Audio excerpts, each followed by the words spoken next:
আজি খৰিকটীয়া আঞ্চলিকৰ অন্তৰ্গত জ্যোতিনগৰ প্ৰাথমিক শাখাই যদিও বাৰ্ষিক সেৱাৰ উপলক্ষে নাম প্ৰসংগৰ অন্ততে এই ভাগৱত ব্যাখ্যা পাঠ অনুষ্ঠান অনুষ্ঠিত কৰিছে আমি সামগ্ৰিকভাৱে যদিও আমাৰ নাম প্ৰসংগ আৰু ভাগৱত পাঠ ব্যাখ্যা অনুষ্ঠান বুলি কৈছো কিন্তু আমাৰ বেদৰ মতে মহাপুৰুষ গুৰুজনাৰ মতে ভগৱন্তৰ শ্ৰীমুখৰ বাণীৰ মতে আজি জ্যোতিনগৰ প্ৰাথমিক শাখাই এটি যজ্ঞ অনুষ্ঠিত কৰিছে যাক কলিৰ যজ্ঞ বুলি কোৱা হৈছে ভগৱন্ত প্ৰয়াণৰ প্ৰাকভূততে উদ্ধৱক কৈছে অখা মুত চিত্ত দিয়া যিটো কৰৈ কৰ্ম ধৰ্ম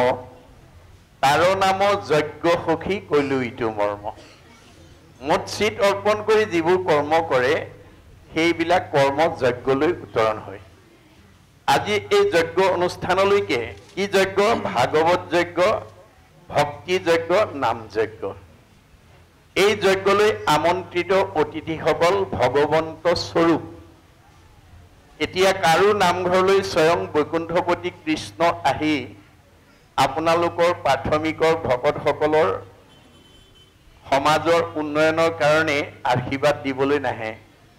কোন আহিব হৰিৰ মূৰ্তিক হৰি ভক্তক দেখিবা শক্তি অনুৰূপে তাৰ প্ৰীতি আচৰিবা যে আজি এই অনুষ্ঠানলৈ আমন্ত্ৰিত ভকত বৈষ্ণৱসকলক হৰি মূৰ্তি জ্ঞান কৰিব লাগিব আৰু এই ভক্ত ভগৱন্ত স্বৰূপ ভক্তসকলক সেৱা শুশ্ৰূষা আচমনি কৰিবৰ কাৰণে যিসকল বাপ বৈষ্ণৱ আই মাতৃ যুৱক যুৱতীয়ে পুৱাৰে পৰা আত্মনিয়োগ কৰি আছে কোনোবা আয়ে চাহ বনাই ভকতৰ মুখৰ আগত দিছে কোনোবাই তামোলৰ বটাটো আনি দিছে কোনোবাই আমন্ত্ৰণ কৰি আনি ভকতক আসনত বহাইছে কোনোবাই খাৰদি পাচলি কুটি মাহ প্ৰসাদ ধুই পখালি কল কুঁহিয়াৰ কাটি সহায় কৰিছে এই কৰ্মত আজি আপোনালোকৰ যিসকলে অংশগ্ৰহণ কৰিছে প্ৰত্যেকৰে অক্ষয় পুণ্য হ'ব কাৰণ এই কৰ্মটো আপোনালোকে ঈশ্বৰৰ অৰ্থে কৰা হৈছে যিমানে কৃষ্ণক দিয়ে সেহিহে অক্ষয় ইহাক নিবাকৈ একো নপাৰে আজিৰ পুণ্যটো কোনেও নিব পাৰে এনেকুৱা যজ্ঞ কৰ্মলৈ অনাগত দিনত আহিলে নিৰ্দিষ্ট সময়তকৈ অকণমান আগতে গৈ মই অকণমান অনুষ্ঠানটো সৰ্বাংগ সুন্দৰ কৰি নিখুঁতভাৱে পূৰ্ণাংগ ৰূপে গঢ়ি তোলাৰ ক্ষেত্ৰত কিবা অৰিহণা যোগাব পাৰোঁ নেকি এনে ভাৱে যদি আহে তেতিয়াহ'লে আমাৰ এই দেহৰ সাৰ্থকতা হ'ব আমাক ভগৱন্তই এই দেহটো কিয় দিছে ভগৱন্তই কৈছে পৰোপকাৰ আয় ইদম শৰীৰম মই পৰৰ উপকাৰ কামত এই শৰীৰটো প্ৰয়োগ কৰিবৰ কাৰণে তোমাক চাৰিমুঠি জীৱৰ ভিতৰত এটা সৰ্বশ্ৰেষ্ঠ জীৱ মানে দেহ দিছো গতিকে পৰৰ উপকাৰ কামত ব্যৱহাৰ কৰিবা পৰ মানে তৃণমূল এটা আত্মা আত্মা মানে মই পৰিয়াল মানে মই সমাজ মানে মই অনুষ্ঠান মানে মই প্ৰতিষ্ঠান মানে মই দল মানে মই সংগঠন মানে মই জড়জগত মানে মই জীৱ জগত মানে মই নিখিল জগত মানে মই অহমেবাস্মে অগ্ৰে ন অন্যত সৎ অসৎ পৰম প্ৰচ্ছাদ অহম যু এইতৈছ যু অৱশিষ্টতে সুইছয় অহম ভগৱানে কৈছে আদিত মই মধ্যত মই শেষত ময়েই থাকিম তুমি দেখা জগতখন মিছা জগত মিথ্যা ব্ৰহ্ম সত্য ব্ৰহ্মহে সঁচা ব্ৰহ্ম কি জীৱ ব্ৰহ্ম এব কেৱলম জীৱই ব্ৰহ্ম আপুনি ৰাতিপুৱা শুই উঠাৰ পৰা গধূলা খোৱালৈকে জন্মৰ পৰা মৃত্যুলৈকে তৃণমূল এটা আত্মাৰ পৰা আপুনি পৰিয়াল সমাজ অনুষ্ঠান প্ৰতিষ্ঠানৰ মংগলৰ কাৰণে যদি এই কাইটো প্ৰয়োগ কৰিব পাৰে তেতিয়াহ'লে আমাৰ অক্ষয় পুণ্য সাধন হ'ব জ্যোতিনগৰ প্ৰাথমিক শাখাতকৈ খৰিকটীয়া আঞ্চলিকৰ বহু ধনী প্ৰাথমিক থাকিব পাৰে বহুত দিশত আগবঢ়া প্ৰাথমিক থাকিব পাৰে কিন্তু এনেকুৱা জগতৰ মংগলময় কৰ্ম সবেই কৰিব নোৱাৰিবও পাৰে এয়া ভাগৱতত উল্লেখ আছে ধন টকা পইচা শিক্ষা বিদ্যা থাকিলেও আমি এনেকুৱা জগতৰ মংগলময় কৰ্ম কৰিব নোৱাৰিবও পাৰোঁ যেতিয়ালৈকে ভগৱানৰ কৃপা আমাৰ ওপৰত নপৰে ভাগৱতত কৈছে শতকোটি জন্মান্তৰে হুৱে মহাভাগ নৰসৈ জীৱে দেৱে পাৱে লাভ তাত যেবে মূৰ দায়া ভৈল জাক প্ৰতি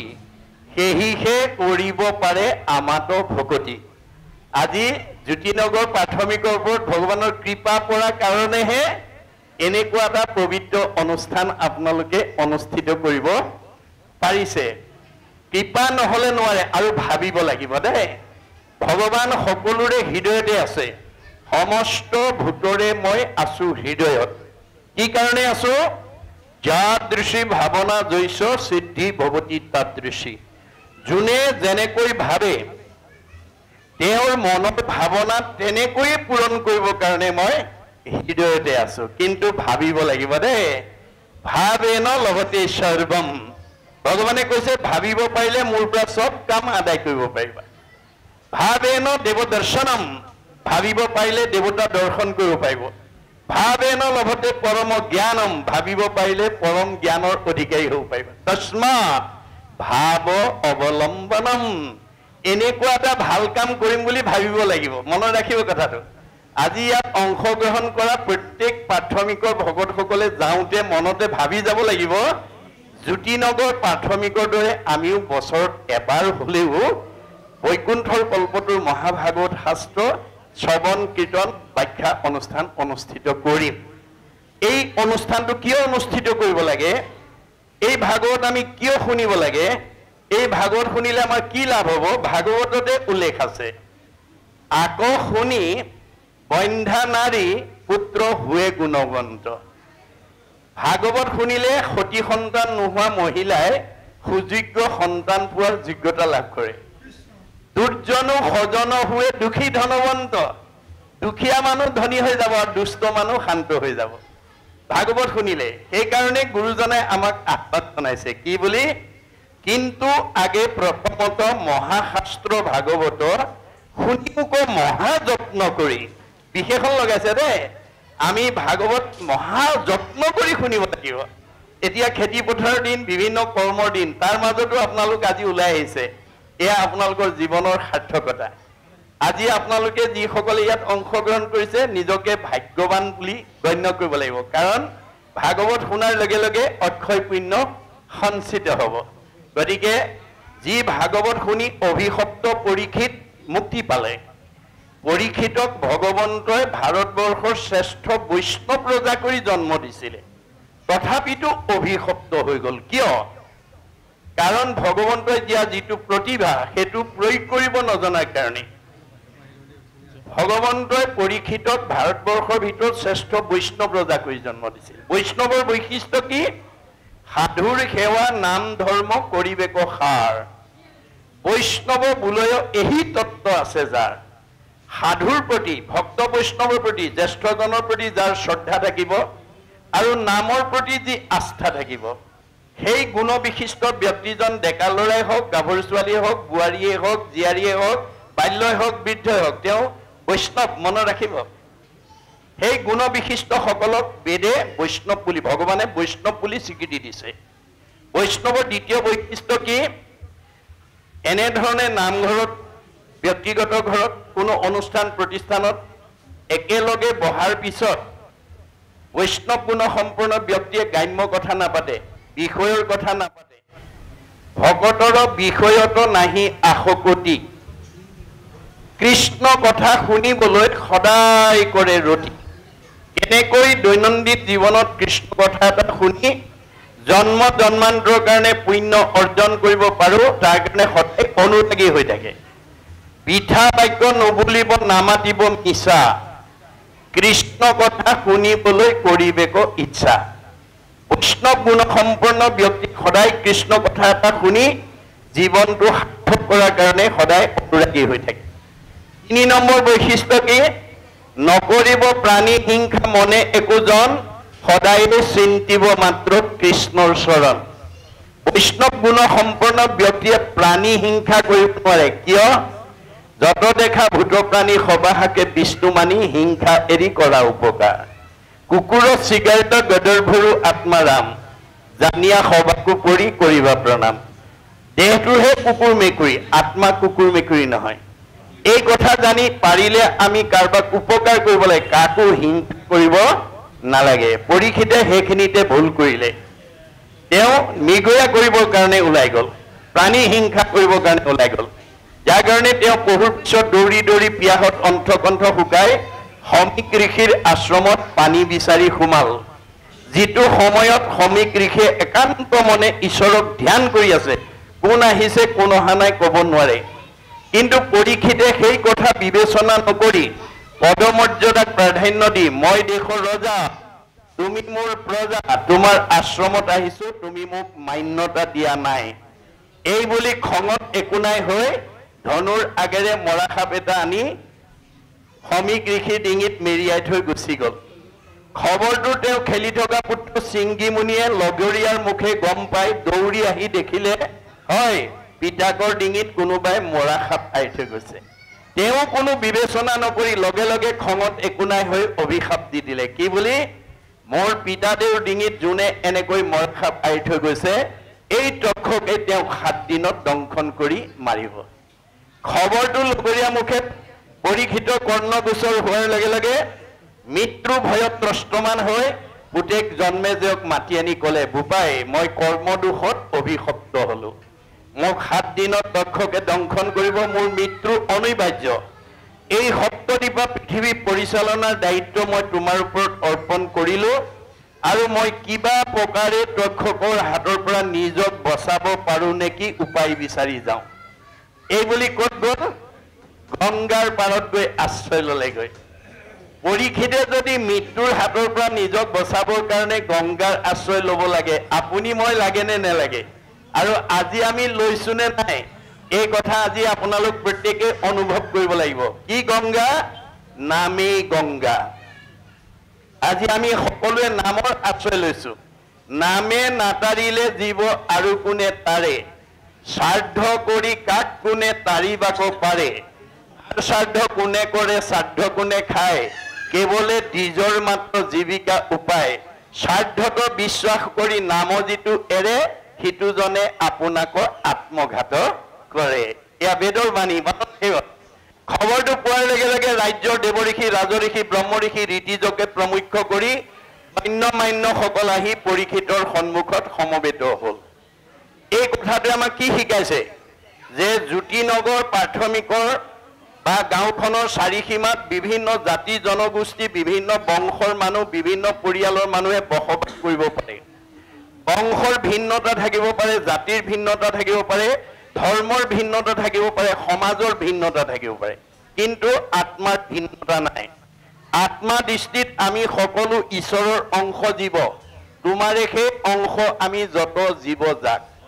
সেই ফালৰ পৰা আপোনালোকৰ জ্যোতিনগৰ গাঁওখনত বসবাস কৰি থকা কাৰোবাৰ কিবা বিপদ আপদ এটা হলে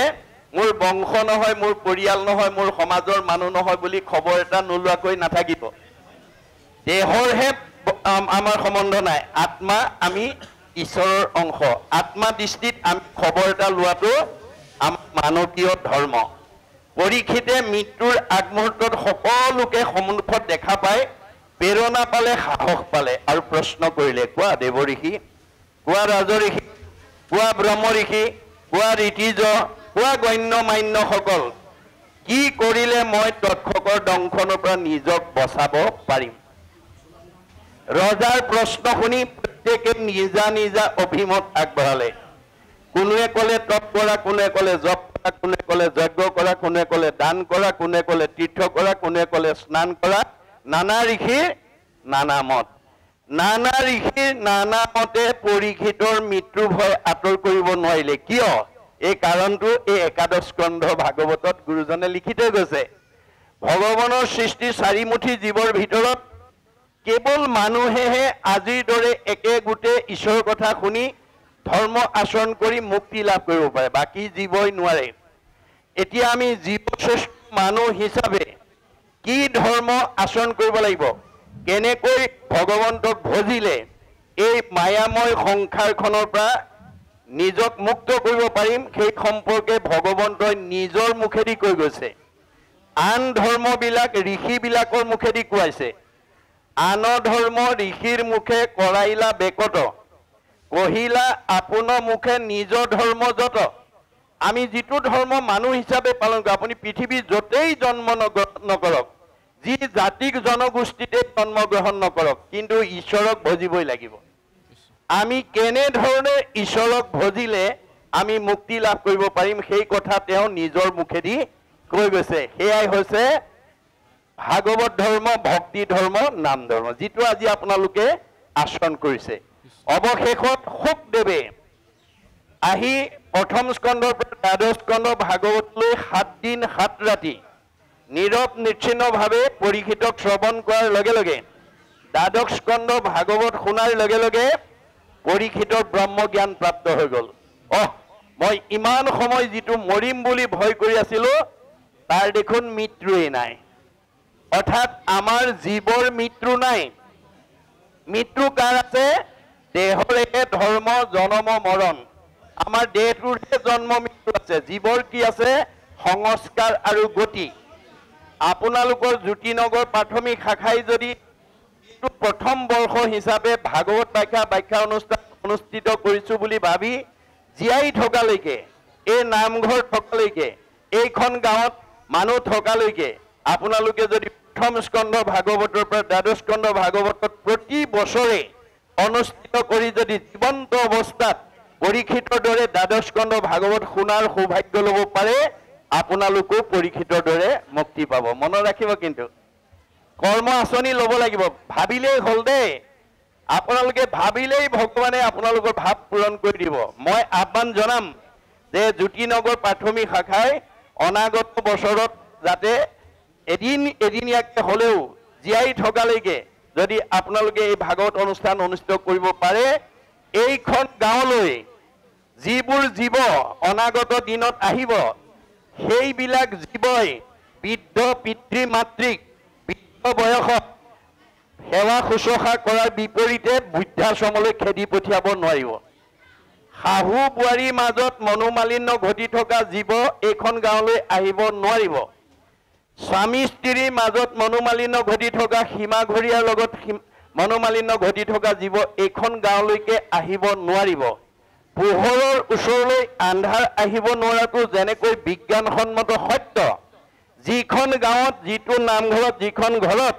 এই ভাগৱত অনুষ্ঠান অনুষ্ঠিত হৈ থাকিব তালৈ তেনেকৈ বেয়া জীৱ আহিব নোৱাৰাটো তেনেকৈয়ে সত্য।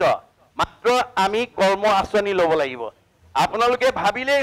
হৈ যাব, চব হৈ যাব। ভাৱেন লভতে সৰ্বম। মই প্ৰত্যেকৰ হৃদয়তে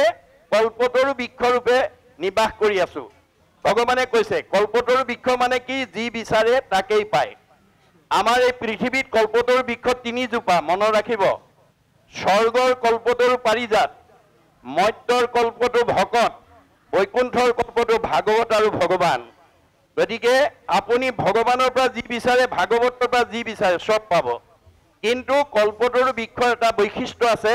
কল্পতৰু বৃক্ষ যদি সবাতো সমান, মাগন্তা জনক মাত্ৰ দেই ফলদান। সকলো দিবৰ অধিকাৰ ভগৱন্তৰ আছে আৰু আপোনাৰ হৃদয়তে আছে, কিন্তু আপুনি বিচাৰিছেনে নাই? বিচৰাটো আপোনাৰ দায়িত্ব, দিয়াটো ভগৱানৰ দায়িত্ব। গতিকে আমি আজি ভাগৱত শুনি অনাগত দিনত আমি যাতে তৃণমূল ঘৰখন, পৰিয়াল, সমাজখন কেনেকৈ শৃংখলাবদ্ধভাৱে আমি জীৱন নিৰ্বাহ কৰিব পাৰোঁ, তাৰ কাৰণে ভাগৱতে আমাক নীতি শিক্ষা দি আছে। ভাগৱতত কেৱল আপোনালোকে নিয়ম আৰু পদ্ধতিৰ কথাহে পাব, কিন্তু সেই কথাখিনি কওঁতে কাহিনী, উপকাহিনী, আখ্যান, উপ আখ্যানৰ মাজেদি কৈ আছে। এতিয়া নিমি নৱ সিদ্ধ সংবাদ নামৰ এটা আখ্যান, এই আখ্যানটোৰ মাজেদি ভাগৱতে আমাক কি ক'ব বিচাৰিছে, ইয়াৰ পৰা আমি জানিবলগীয়া, বুজিবলগীয়া, শিকিবলগীয়া আৰু আমাৰ উঠি অহা প্ৰজন্মক জনাবলগীয়া, শিকাবলগীয়া, বুজাবলগীয়া কি দিশ আছে তাৰ ওপৰত আমি আলোচনা কৰিম।